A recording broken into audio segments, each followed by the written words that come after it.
Most people think the hard part of a systematic review is finding studies. It isn't. The hardest part comes after you've done all the searching, screening, and extraction, because eventually you end up staring at a spreadsheet full of data and asking yourself, what do I actually do with all of this? And this is where many reviews succeed or fail, because synthesis is the point where you stop collecting evidence and start creating answers. In this video, I'll show you how to think about synthesis, the difference between narrative synthesis and meta-analysis, and the 3 things every strong synthesis must do.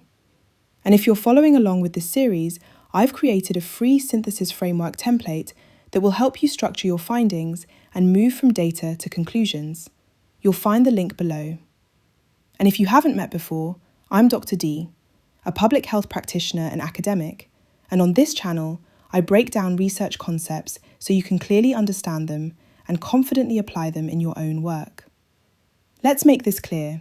Synthesis is not summarizing studies one by one. It is bringing evidence together to answer your research question. That's the shift.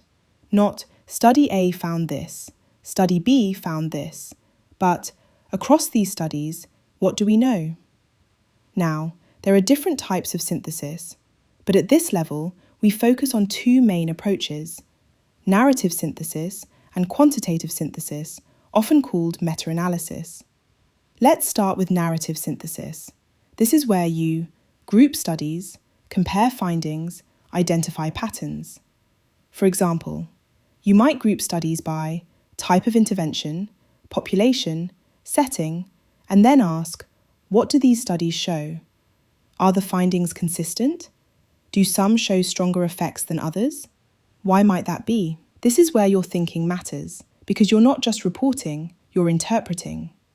Now, quantitative synthesis or meta-analysis goes one step further. It combines numerical results from multiple studies to produce an overall estimate. But here's the key point. Not every review needs a meta-analysis, and trying to force one when studies are too different can weaken your review. So the question becomes, can these studies be meaningfully combined? Do they measure the same outcome, use similar methods, have comparable populations? If yes, meta-analysis may be appropriate. If not, a well-done narrative synthesis is absolutely valid. Now, regardless of the method, there are 3 things your synthesis must do. First, be structured. Don't jump randomly between studies.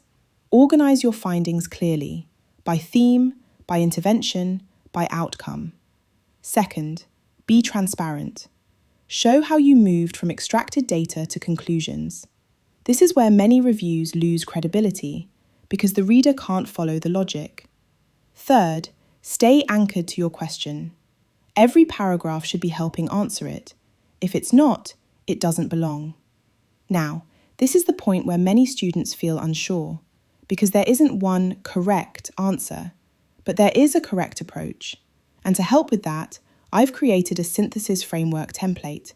It helps you structure your synthesis, group your findings, and link everything back to your research question. It's designed to take you from I have data to I have an answer I can defend. You'll find it linked below. And if you've worked through this series, make sure you subscribe, because this is just the beginning. Before we close, 3 mistakes to avoid. First, describing instead of synthesizing. Listing studies is not synthesis. Second, forcing agreement. If studies conflict, say so, and explore why. Third, losing your question. If your synthesis doesn't answer it, your review doesn't work. So here's the key takeaway. Synthesis is where your systematic review becomes valuable. It's where you move from collecting evidence to explaining what that evidence means. And if you've made it this far, you've done something most people never complete. You've built a systematic review step by step. Now, don't stop here. Go back, refine your question, strengthen your extraction, tighten your synthesis.